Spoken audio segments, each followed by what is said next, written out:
ఆయన కంప్లీట్గా బ్లైండ్ అని చెప్పట్లేదు. ఇంకా తెలుసుకోవాల్సిన విషయాలు ఎన్నో మనం చూడటానికి మన కళ్ళు తెరవబడాలి. కొంతమంది ఆధ్యాత్మిక జీవితం ఎలా ఉంటుందంటే, వచ్చావు, ప్రార్థన చేసావు, అందరితో పాటలు పాడేసావు, అందరితో కలిసేసావు, అందరితో ప్రైజ్ లాడ్ అనేసావు, వెళ్ళిపోతున్నావు అన్నట్టుగా ఉంటాయి. కానీ బైబిల్ గ్రంథంలో ఎన్ని సంగతులు ఉన్నాయి, ఎన్ని విషయాలు మనం నేర్చుకోవచ్చు అనే ఆలోచన ఉండదు.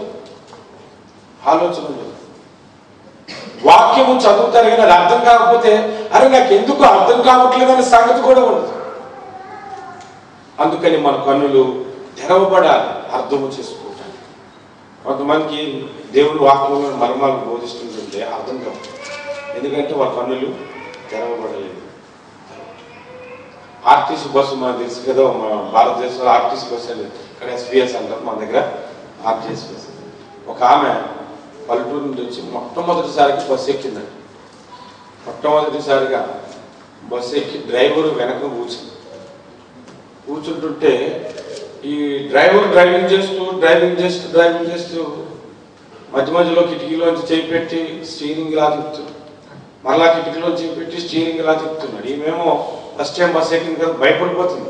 ఆ బస్సు ఇలా గతుకులోంచి దిగిపోతుంటుంది. మన దగ్గర బస్సు ఎక్కిన కాడి నుంచి స్తోత్రం చెప్పుకోవడం మంచిది, ఎందుకంటే మన పరిస్థితులు అలాగ ఉందండి.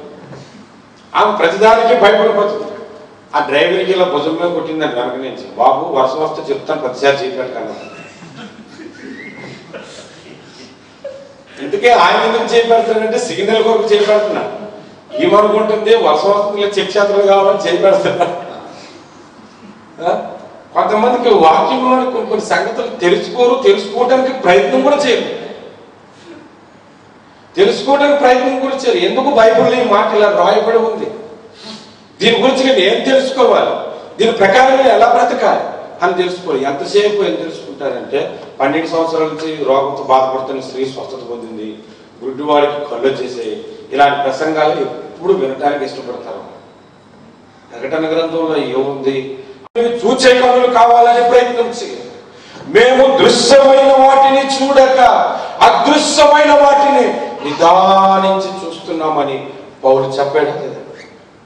ఏం చూస్తున్నాడు? అదృశ్యమైనవి అంటే కనబడనివి ఆయన చూస్తున్నాడు. కనబడని పరలోకాన్ని, కనబడని పరలోక మహిమను ఆయన చూస్తున్నాడు. నేను కంటెంట్లో వాక్యం చెప్తున్నప్పుడు ఒక ప్రత్యేకమైన సబ్జెక్ట్ అని చెప్పాను. అదేంటంటే దేవుడు మన కొరకు సిద్ధపరిచినవి అని చెప్పాను. పరలోకంలో వెహికల్స్ ఉన్నాయి, పరలోకంలో బంగారం ఉంది, పరలోకములో ఆహారం ఉంది, పరలోకంలో గొప్ప మహిమ ఉంది, పరలోకములో చాలా చాలా ఉన్నాయి. అవన్నీ వాక్యములో నుండి చూడొచ్చు. దేవునికి స్తోత్రం. మీరందరూ షిప్ యార్డ్లో పనిచేస్తున్నారు కదా, మీ అందరికీ డ్రాయింగ్ గురించి అవగాహన ఉంటుంది. షిప్లోకి వెళ్ళకముందే దాని డ్రాయింగ్ ఇక్కడ చూసి అదేంటో మనకు చెప్తాం. మనం పరలోకానికి వెళ్ళకుంటే ఆ పరలోక సంబంధమైన డ్రాయింగ్ మన చేతిలో పెట్టాడు. హల్లెలూయా. దీన్ని పట్టుకొని మనం వెళ్ళిపోవచ్చు, అక్కడ పరిస్థితులు తెలుసుకోవచ్చు. పరలోకములో ఉత్తరం వైపు ఒక అసెంబ్లీ కట్టాడు దేవుడు. తెలుసా మీకు?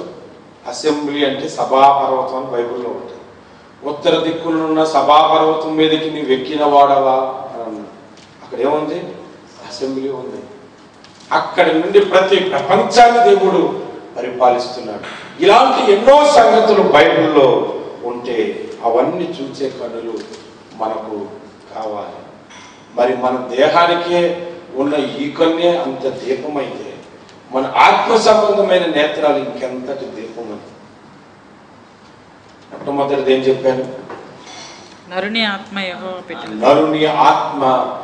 దీపము, దేవుడు పెట్టిన దీపము. చనిపోయే లోపు యేసు ప్రభువుని ప్రతి ఒక్కరూ అంగీకరించాలి. నాకు ఒకసారి ఒక సహోదరుడు ఒక జోక్ చెప్పాడు. అదేంటంటే, ఒక ఆఫీస్ బయటన ప్యూన్ ఉన్నాడంట, పేపర్ చదువుతున్నాడు. ఇలా మేనేజర్ గారు లోపలికి వచ్చారు. రాగానే నమస్కారం సార్ అన్నాడు. తర్వాత లోపలికి వెళ్ళి మేనేజర్ కూర్చున్నాడు.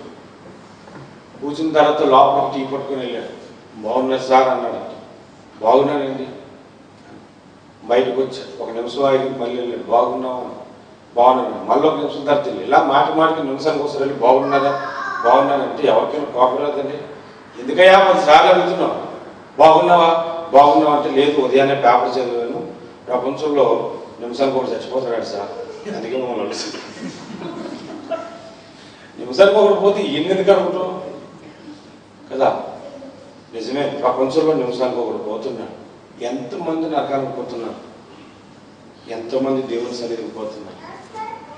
అది ఆలోచించుకొని మన ఆత్మ దేవుని పెట్టిన దీపము, ఆ దీపమును ఏం చేయాలి? వెలుగుచుండనీయుడి అన్నారు. మొదటి వచ్చిన అదే కదా మన చదువు. రెండవది మన కన్ను దీపము, దానిని కూడా వెలుగుచుండనీయుడి. మూడవ దీపముల గురించి మీకు చూపెడతాను బైబిల్ గ్రంథంలో. అందరూ బైబిల్ గ్రంథం తెరవండి. 119వ కీర్తన 105వ వచనం. నీ వాక్యము నా పాదములకు దీపము. చాలు, నీ వాక్యము నా పాదములకు దీపం. ఇక్కడ ఒక దీపం కనబడుతుంది, అదేంటి చెప్పండి? వాక్యము. వాక్యము దీపము. దేనికి దీపము? నా పాదములకు దీపము అని అన్నమాట. మీరు గమనించండి, పాదములు మనిషి నిలవటానికి ఉపయోగపడతాయి. ఒకవేళ పాదాలు లేవని ఎలా నిల్చుంటారు? రెండవది పాదములు నడవటానికి ఉపయోగపడుతుంది. మూడవది పాదములు మనకి ఒక ఇంటికి పునాది ఎలాంటిదో ఈ పాదాలు అటువంటి పునాది.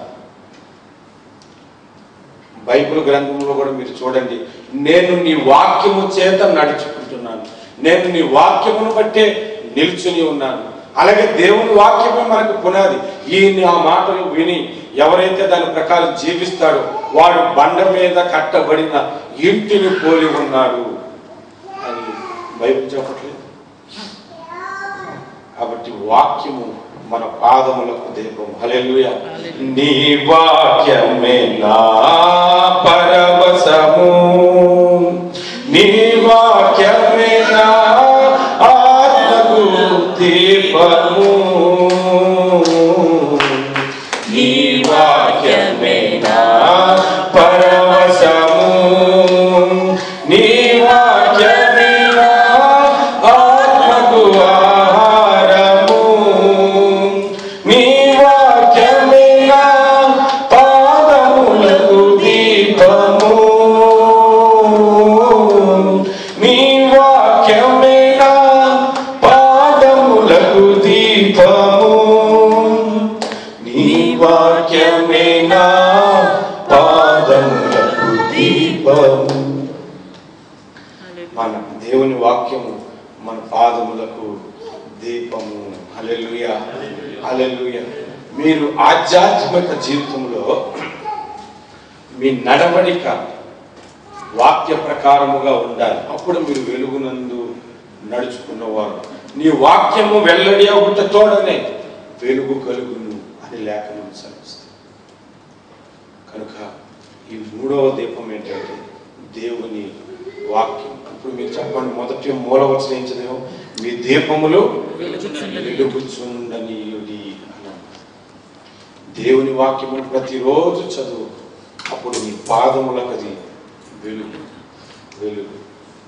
మనం విగ్రహాలను పూజించే వాళ్ళ నుంచి వచ్చిన వాళ్ళు ఉన్నారు కదా, మనం దేవుణ్ణి దీపం పెడతాం మూలం, దాన్ని ఏమంటారు తెలుసా? అదమ్మా ఆరిపోకూడదు అంటారు. అందుకని మధ్యరాత్రుల్లో కూడా లేచి ఏం చేస్తారు? నూనె పోస్తారు. అలాగా మేము పండగలే చేసేవాళ్ళు, వినాయక చవితి పండగలని అవన్నీ చేసేవాళ్ళు. మా ఫ్రెండ్స్ అనేవారు దీపం ఆరిపోకూడదు అని చెప్పి ఆ పందిరిలోనే పడుకుంటారు. ఒకడు ఆరిపోకుండా దాన్ని ఉండటానికి. నేను కూడా అదే చెప్తున్నాను. ఇప్పుడు ఏం చేస్తున్నానంటే, దేవుడు మిమ్మల్ని వెలిగించి అయ్యి ఆర్పేసుకోకండి, అది ఎప్పుడు వెలుగుతూనే ఉంది. ఆ దీపం ఆరిపోయినా పర్వాలేదు, ఈ దీపం ఆరిపోకూడదని బైబిల్ చెప్తుంది. 10 మంది పరలోక రాజ్యానికి ప్రయాణం చేశారు. 5గురు బుద్ధి గలవారు, 5గురు బుద్ధి లేనివారు. వీరు డ్యూటీలు మొదట వెలిగించుకొని బయలుదేరారు. అర్ధరాత్రి వేళ ఇదిగో పెండ్లి కుమారుడు వస్తున్నాడని కేకడం పడింది. మొత్తం అందరూ పడుకున్న అందరూ లేచారు. ఈ 5గురు బుద్ధి కలిగిన వారు వెలుగుతున్నాయి, వీళ్ళు ఏమో ఆరిపోతూ ఉన్నాయి, ఆరిపోతూ. వాళ్ళు పరలోకం రారంట. ఇప్పుడు నేను కూడా అదే చెప్తున్నాను. ఏం చెప్తానంటే మీ దీపములు ఆరిపోకుండా నిత్యము వెలుగుతూ ఉండాలి, వెలుగుతూనే ఉండాలి పరలోక రాజ్యానికి వెళ్ళటం. 4వ విషయాన్ని మేము ముందుకు తీసుకొస్తున్నాము.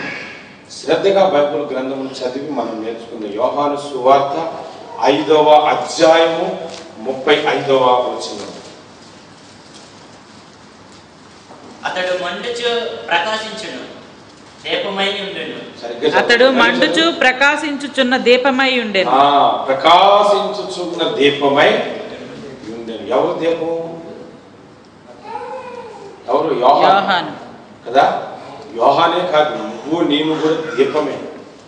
దేవునికి మన జీవితం ఎలా ఉండాలంటే దీపములాగా ఉండాలి. అందుకు సాదృశ్యముగా దీపాన్ని పెడతారు, అంతేగాని ఆ దీపాన్ని పెట్టడం వల్ల ఆయన ఏం చేయలేదు.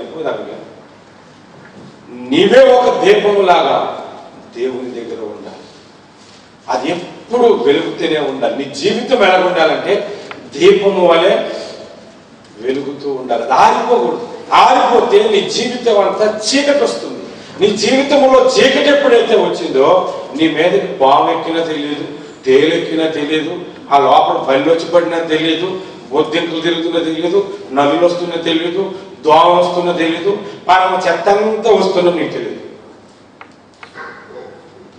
నీవు కూడా చీకటిలో కనుకుంటే సైతాను అనేక విధాలైన శోధనల చేత, అనేకమైన ఇబ్బందుల చేత, అనేకమైన పాపపు ఆలోచనల చేత నీ మీద ప్రయోగం చేస్తాడు. ఎందుకంటే నువ్వు చీకట్లో ఉన్నావు, నీకు తెలియదు. కాబట్టి నీ జీవితము వెలుగుతూ ఉండాలి, వెలుగుతూ ప్రకాశిస్తూ ఉండాలి. దావీదు గురించి లేఖనం చెబుతుంది, అతడు ఇశ్రాయేలులకు దీపమై ఉండెను అని చెబుతుంది. మోసే గురించి ప్రజలందరూ అన్నారు, నీవు నాకు కన్నుల వంటి వాడు అని. మోసే గురించి ప్రజలందరూ అని అన్నారు. విలియం కేరీ గారి గురించి ఒక మాట ఏం చెప్తారో తెలుసా? ఆయన లండన్ దేశంలో భారతదేశం మ్యాప్ లా పెట్టుకొని గోడ మీద అంటించుకొని ప్రతిరోజు ప్రార్థన చేసేవాడంట, ఈ భారతదేశమునకు సువార్త వెళ్ళాలి. ఒకరోజు లండన్లో ఇలాగే కాన్ఫరెన్స్ జరుగుతుంది, ఒక మంచి కాన్ఫరెన్స్లో. అతను అడిగారు, భారతదేశానికి ఎవరు వెళ్ళి సువార్త చెప్తారని ఆ కాన్ఫరెన్స్లో అడిగితే మొట్టమొదటిగా అతను చేయొచ్చు. అందరూ అన్నారంట, చేయొత్తుగానే వెళ్తారులేండి. అతడు తను కలిగినటువంటి కొద్దిగా బట్టలన్నీ ఒక చిన్న సూట్ కేసులో పెట్టుకొని ఒక బోటు ప్రయాణంలో వస్తే ఇంకొద్దిగా సమయంలో రీచ్ అవుతానగా పెద్ద కెరటం వచ్చి ఆ బోటు తిరగబడిపోయి మొత్తం సామాన్యులు పోయి బట్టలు ఒకటి తడుచుకొని ఒడ్డుకు వచ్చాడు. అదే సమయంలో మనల్ని అయితే ఏం చేస్తారు తెలిసి, దేవుడి చిత్తం కాదని నరికెళ్ళిపోతారు. ఆయన వచ్చి దేవుని వాక్యం మొట్టమొదటిగా తెలుగులోని ట్రాన్స్లేషన్ చేశారు, మా బైబిల్ ప్రింటింగ్ చేశారు. అతని గురించి ఒక మాట ఏమని చెప్తున్నారంటే, కారు చీకటిలో కాంతి రేఖని పెట్టారు ఆయనకి. హల్లెలూయా, హల్లెలూయా. మనం ఎలా ఉండాలంటే వెలుగుతూ ప్రకాశిస్తూ ఉండాలి. మీరు లోకమునకు వెలుగై ఉన్నారని దేవుడు మన కొరకు చెప్పాడు కదా. మనం లోకములో వెలుగై ఉన్నాం, మన వెలుగు ప్రకాశిస్తూ ఉండాలి. చీకటి పనులు, చీకటి తత్వము మనలో ఉండదు. అసూయ, కక్ష, కుళ్ళులు, అబద్ధాలు, బూతు మాటలు, ఇలాంటివన్నీ చేసేస్తున్నావు అనుకో, అది వెలుగా. నీ చీకటిని ప్రచురిస్తున్నావు, నీ వెలుగును ప్రచురించటం లేదు. నీ జీవితము వెలుగుకరముగా ఉండాలి, వెలుగుకరముగా ఉండాలి. ఇది చెప్పండి, మొట్టమొదటి ఏ దీపం గురించి చెప్పుకున్నాం? దీన్ని పెద్ద పెద్ద ప్రసంగా క్యాటలిస్ట్ కూడా చేయగలను. నాకు ఇలా ఉద్దేశం ఏంటంటే సబ్జెక్ట్ నేర్పించాలి, అది నా ప్రాబ్లం. అవసరమైన విషయాలు ఆగి చెప్తాను అనుకోండి. రాత్రి అయితే మరి అలాగే అది గుండిపోయింది. నరుని యొక్క ఆత్మ యెహోవా పుట్టిన దీపం, మన కన్ను మన దేహమునకు దీపము. మూడవది దేవుని వాక్యము దీపము, మన జీవితము దీపము. ఆఖరిగా ఒక మాటను మీకు చెప్తాను, దయచేసి బైబిల్ గ్రంథము తెరవండి. ప్రకటన గ్రంథము 1వ అధ్యాయము ప్రకటన గ్రంథము 1వ అధ్యాయము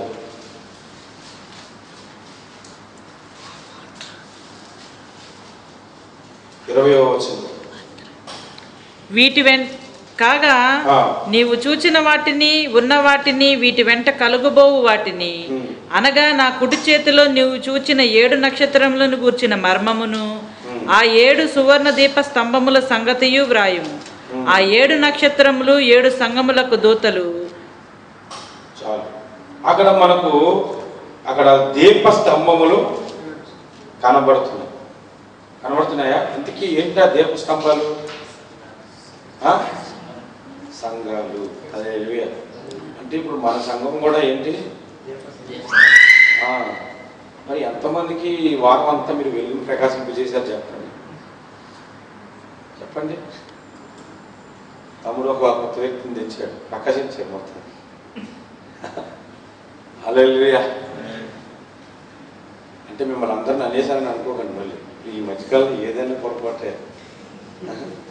అన్నను పొగిడాడు, నేను పొగడలేదు. నేను ఒక విషయం చెప్తాను, అది ఖచ్చితంగా రాంగే. మీరు అందరూ ఒప్పుకోండి. ఎందుకంటే రాజుగారి మొదటి భార్య మంచిది అని అంటే రెండో భార్య చెడ్డదని అంటారు కదా. నాకు ఆమె మంచిదంటే ఈమె చెడ్డదని ఎందుకు అనుకోలేదు? చెప్పండి, ఎందుకు అనుకోలేదు? అలాగనే ఒక మంచోళ్ళు అంటే మిగిలినంత చెడ్డలని కూడా కాదు. వారి గురించి మాట్లాడినప్పుడు మంచో చెడు అప్పుడు మాట్లాడచ్చు, అది వేరే సంగతి. కాబట్టి సంఘము దీపము ప్రకాశిస్తూ ఉండాలి. మీకు ఒక బైబిల్ గ్రంథంలో ఒక మాటను మీకు జ్ఞాపకం చేస్తాను. అదేంటంటే సంఘమును చంద్రునితో పోల్చాడు. దేనితో పోల్చాడు? చంద్రునితో పోల్చాడు. ఈ చంద్రుడు వాస్తవానికి ప్రకాశించేవాడు. మీరు చెప్పండి, చంద్రుడికి కాంతి లేదు, స్వయం ప్రకాశిక, ఆయనలో వెలుగు లేదు. చంద్రుడికి వెలుగు లేదు. మరి చంద్రుడికి వెలుగు ఎలాగొస్తుంది? సూర్యకాంతి చంద్రుడి మీద పడినప్పుడు ఈ భూమి మీద తిరుగుతూ ఉంటుంది కదా. ఈ సూర్యుడికి ఎప్పుడైతే అడ్డం వచ్చిందో ఆ వెలుగు మళ్ళా భూమి మీద పడుతుంది. ఏ వెలుగు? చంద్రుని వెలుగు. భూమి మీద చీకటిలో ఉన్న వారందరి కొరకు యేసు ప్రభువు 33.5 సంవత్సరాలు ప్రకాశించి ఆ వెలుగును మనకు అప్పచెప్పింది. ఇప్పుడు మనం ఈ లోకంలో దేవుని వెలుగును ప్రచురించాలి. హల్లెలూయా, హల్లెలూయా. అర్థమవుతుందా?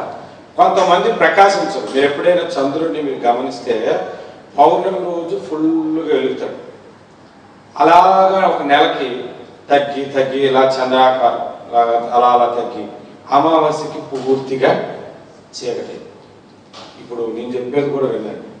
కొంతమంది ఇంకోసారి బాగా ప్రకాశించేస్తారు, తర్వాత ఒకసారి తగ్గిపోతారు. బాగా చేస్తారు, తర్వాత ఒకసారి ఒక రోజు రాత్రి బాగా పడేస్తారు, ఒకరోజు మానేస్తారు. బాగా అన్ని విషయాల్లో బాగా ప్రకాశించి సడన్గా మానేస్తారు. ఏమైందిరా బాబు అంటే లోకం అడ్డొచ్చింది అనమాట. సగం వెలుగుతాడు. అది భూమి అడ్డొచ్చినట్టు సగం వెలుగుతాడు కదా. లోకం అడ్డొస్తే సగం వెలుగుతాడు, సగం వెలుగుతాడు. ఒక్కోసారి దేవుడు నాకు వద్దనుకుంటాడు అనమాట. అప్పుడు పౌర్ణమి చంద్రుడిలాగా వేసిపోతాడు. మీరందరూ పౌర్ణమి చంద్రుడిలాగా, అమావాస్యలా, సాతాన్లా ఉండకండి. సంఘము వెలుగుతూ ప్రకాశించాలి. ఇది 5వ దీపం. ఇంకా చాలా విషయాలు బైబిల్లో ఉన్నాయి. ప్రభు బాలనుడికి మనం ముందుకు వెళ్ళాలి. కాబట్టి మీరందరూ జ్ఞాపకం ఉంచుకోనండి. మన ఆత్మ దీపము, మన కన్ను దీపము, దేవుని వాక్యము దీపము, మన భక్తి జీవితము దీపము, మన సంఘము దీపము. మన సంఘమే కదా, అక్కడ 7 సంఘాలు దీపాలు, అన్ని సంఘాలు దీపము. హల్లెలూయా, హల్లెలూయా. మనం మూలవచనాన్ని చదువుకొని ముగిద్దాం. మనం మూలవచనం ఏంటి చెప్పండి? లూకాసు వార్త మీ దీపములు వెలుగుచుండని, మీ దీపములు వెలుగుచుండనివి, వెలుగుచుండనివి. ఎప్పుడు కూడా ఆర్పిసుకోకండి. ఆత్మను ఆర్పకుడి అన్నాడు. ఆర్పుకోవడం గురించి కూడా వచ్చేవారు కానీ ఆ ప్రయోజనం కానీ ప్రభు నన్ను ప్రేరేపిస్తే, ప్రభు నాకు చెప్తే నేను రాసుకుని వచ్చి నేను మీకు చెప్తాను. అప్పుడు మీరు రాసుకున్నాను. అందరూ కూడా లేచి నిల్చున్నాం, ప్రార్థించేద్దాం. ప్రభు ఇచ్చిన వాక్యమును బట్టి ప్రభువుని స్తుతిద్దాం.